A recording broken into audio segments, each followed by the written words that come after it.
when I die, I ain't gonna die afraid.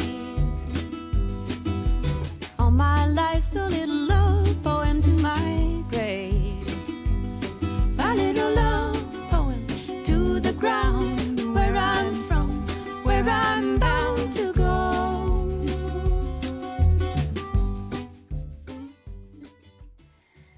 My mother never complained about being in pain since the time I was 5 when she broke her back in 17 places, protecting me and my sister in a tubing accident from dying. She was debilitated physically because of that accident our entire lives.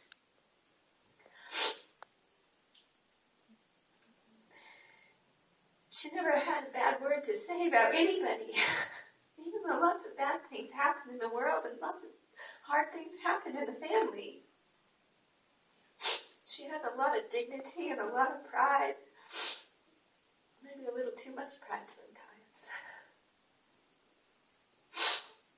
We're working that out in the later models. So I'm going to try to stick to these points I wrote here. My mother gave me life and taught me life's most fundamental and enduring lessons. She was fiercely independent and completely reliant on her faith in God for everything she ever had. She was bossy and gracious. She was very private about her life and her feelings, and very public about them too.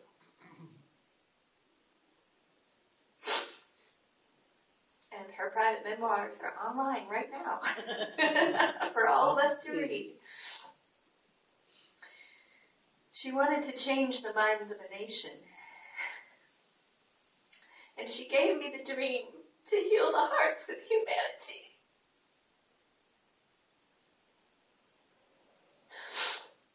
She started a learning center, and I just launched an online school. We come from a long line of teachers, doctors, and healers. And it continues on through me and my sister and my daughter.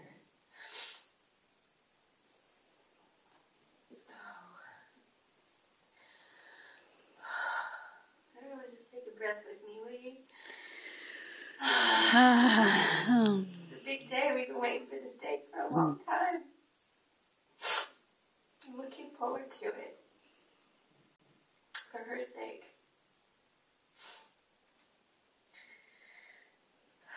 She wasn't very good at asking or receiving most of her life. Yet she learned to receive daily and humbly and to ask for everything she needed every hour of the day before she died. And I'm glad she left that with us, because none of us can do this life alone. She taught me to read and to be self-educating. And I read every book in the library of her house. And started homeschooling myself when I wasn't at school. She taught me to consciously choose what I was doing with my mind at all times, as it was the most powerful thing I could do with my body. She taught me to pray and to be courageous enough to go after what felt intuitively right from inside. She taught me God answered prayers and to listen and accept the answers. She taught me to use all my talents, and that if I did, I would receive more and more. And it's true. She taught me to trust myself and to do things my own way. She certainly did. And I sometimes wonder how people judged her for that and how that affected her. But she never mentioned it to me.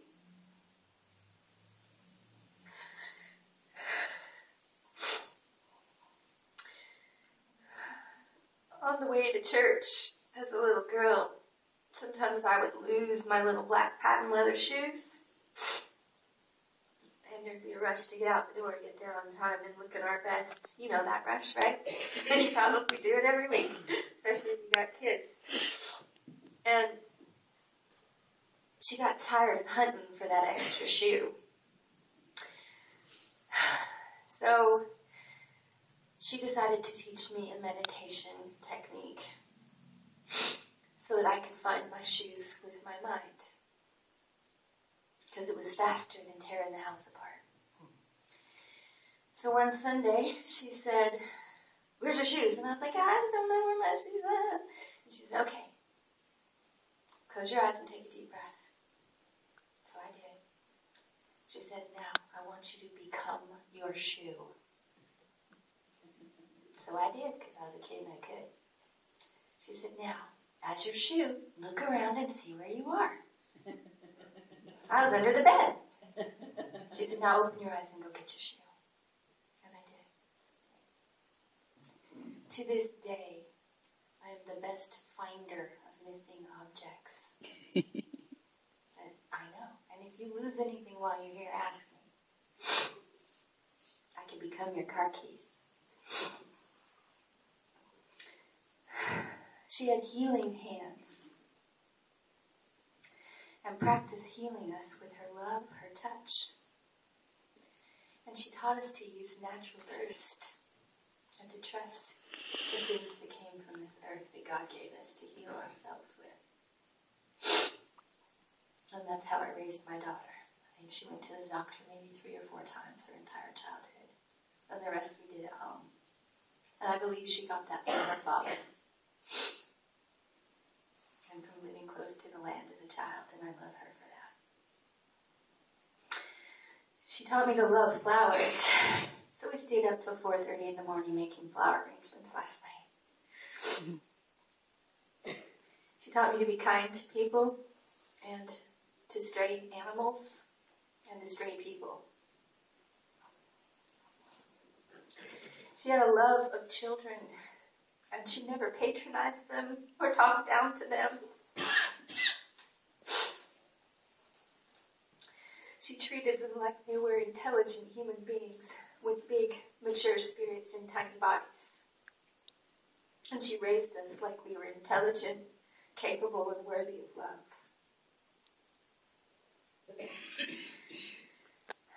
She taught me not to put things in my mind that I might regret later. Because she said they'd come back at inopportune moments, unbidden. And I listened to her. And I protected the innocence of my mind from horrible images and horrible thoughts. And I thank her for that. She taught me to exorcise evil spirits by calling on the name of Jesus Christ. And that came really in handy many times in the work that I do.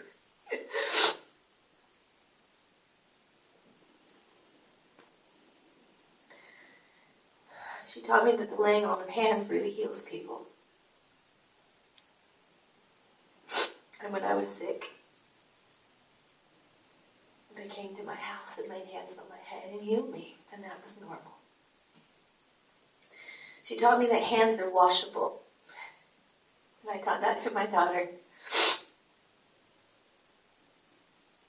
And I think what that meant is that not to be too proud to do the most menial and dirty tasks.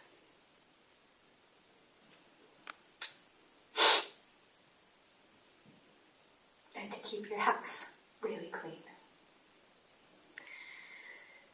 She said always strive for excellence in everything you do. Sometimes I think she did that to a fault. And I think I brought that back into balance, and she's grateful for that. We've had many, many long, deep, heartfelt, tearful, hilarious conversations. We've said our thank yous to each other for what we taught each other. And we asked for forgiveness from each other for how we both screwed up.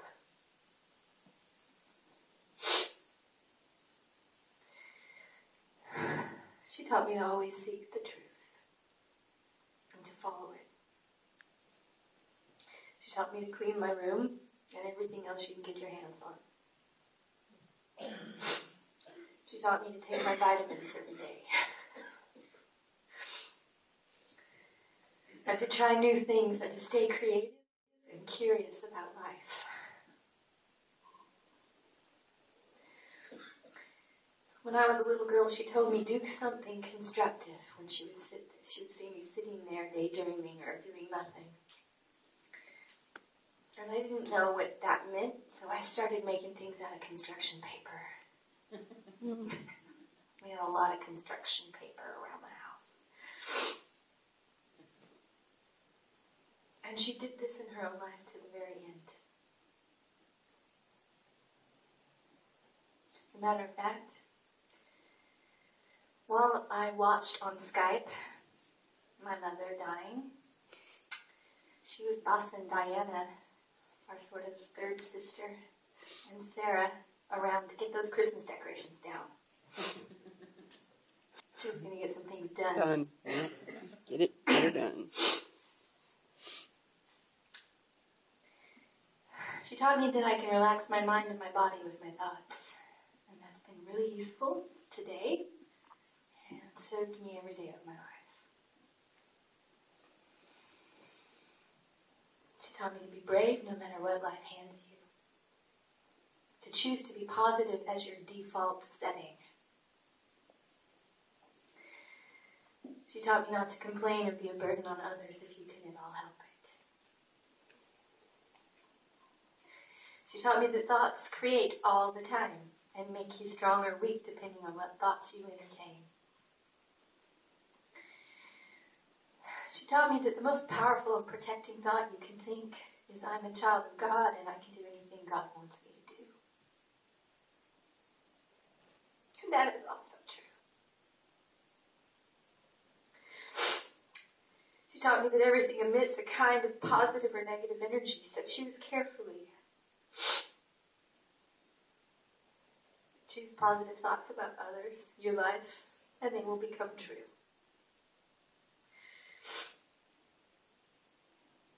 She taught me that you can do whatever you put your mind to and your heart into.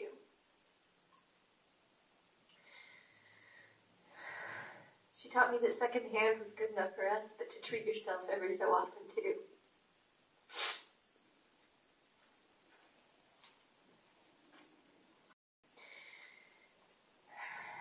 She taught me that we are loved forever and the Spirit will guide us always.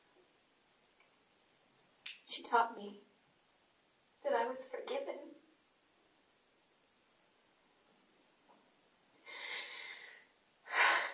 She taught me that she could read my mind and that I could read hers and that this was normal.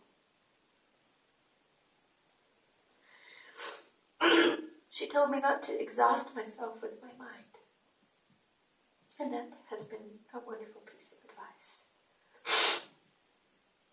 I saw her take in students who were challenged in so many ways. Some of them had been victims of violence. Some of them had been abused. Some of them had learning disorders. And with her love and her patience and her relentless belief in them, I saw her heal them. And I too follow in her footsteps. And for this I am grateful. She never ever spoke poorly of my father, ever. And she had many reasons to, and I respect her for that.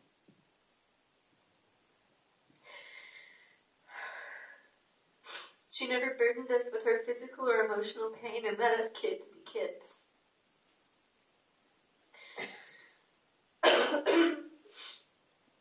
She taught me to care about the whiteness of my laundry and taught me how to bake good pie and cookies. To do the dishes sooner rather than later. And to give love as much as possible to those who seem to give you trouble. when I was in school, there were a group of girls who were bullying me in the 2nd grade. And she told me to bring a pack of gum to school and give each one a piece of gum. That sounded crazy to me, but it worked. And they left me alone, and it protected me. She taught me to love to learn and to never stop learning, to put your relationship with God first and all else will follow. She loved to sing harmony and gave me that example. She taught me to love fine art and good food. She loved me even when I came to her at 21, unwed and pregnant, and helped me to raise my baby without condemnation or judgment towards us. She practiced unconditional love.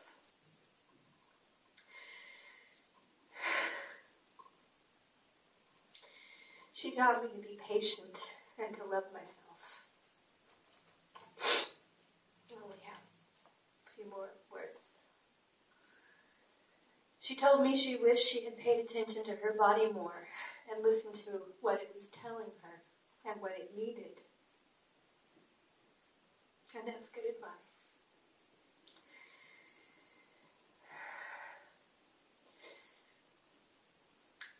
Her wishes for this family and for this congregation today were for us to all share our love with each other. Our stories, our feelings, and our forgiveness with each other. And I know this is all she ever wanted for any of us. Thank you.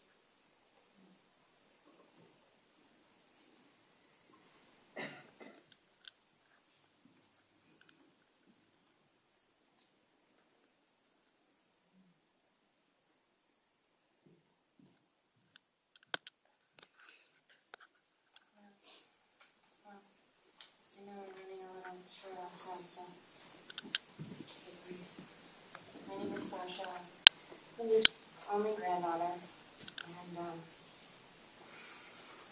we were very close.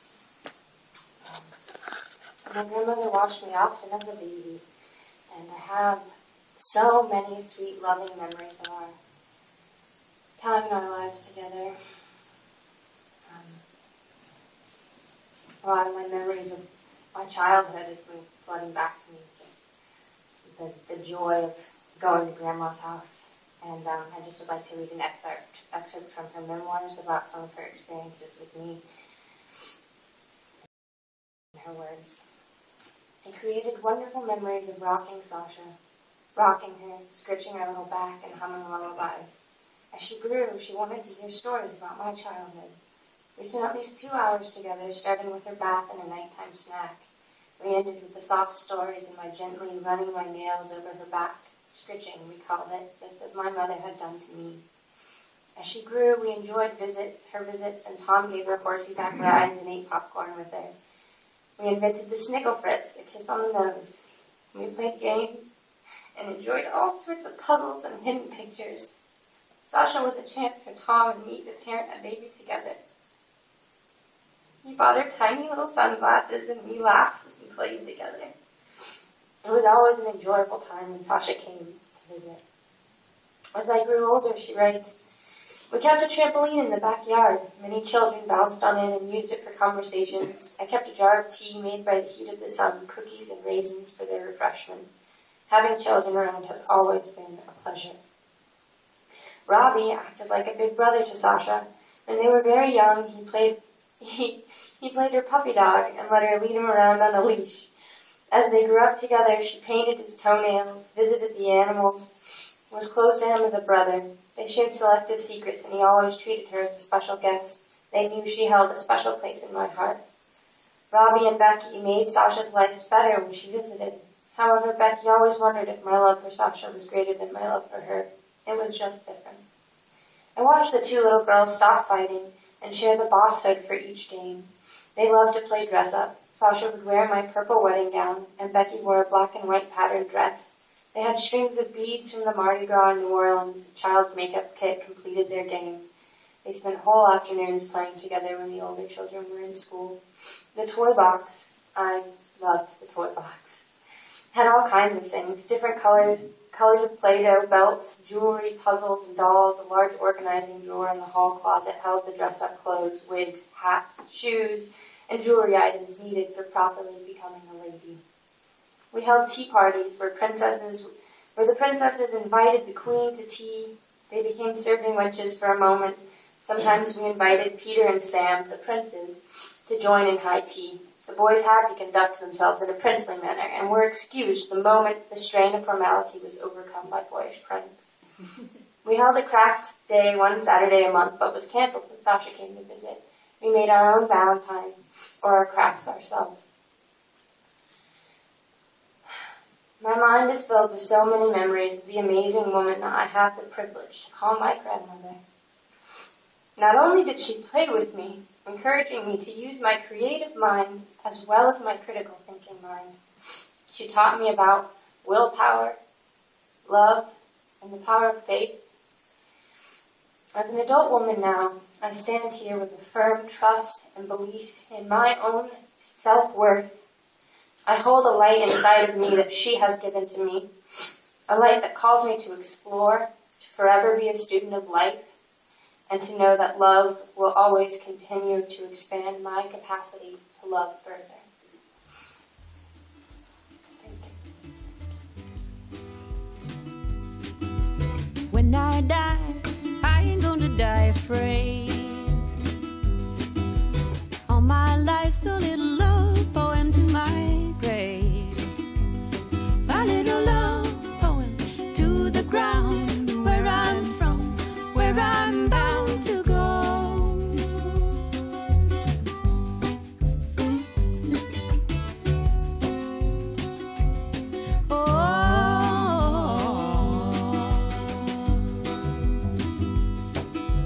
When I die, I ain't gonna die ashamed.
life's a little love poem to my grave. My little love poem to the ground where I'm from, where I'm bound to go.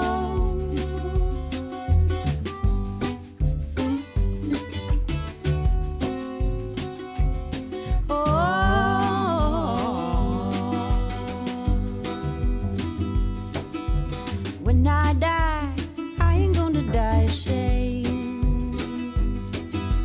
All my life's a little love poem to my name. My little love poem to the ones who came before and those who've yet to be.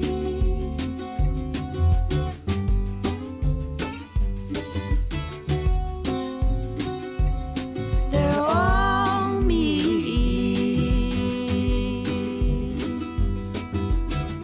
All around me I hear spirit calling from both near and distant stars, singing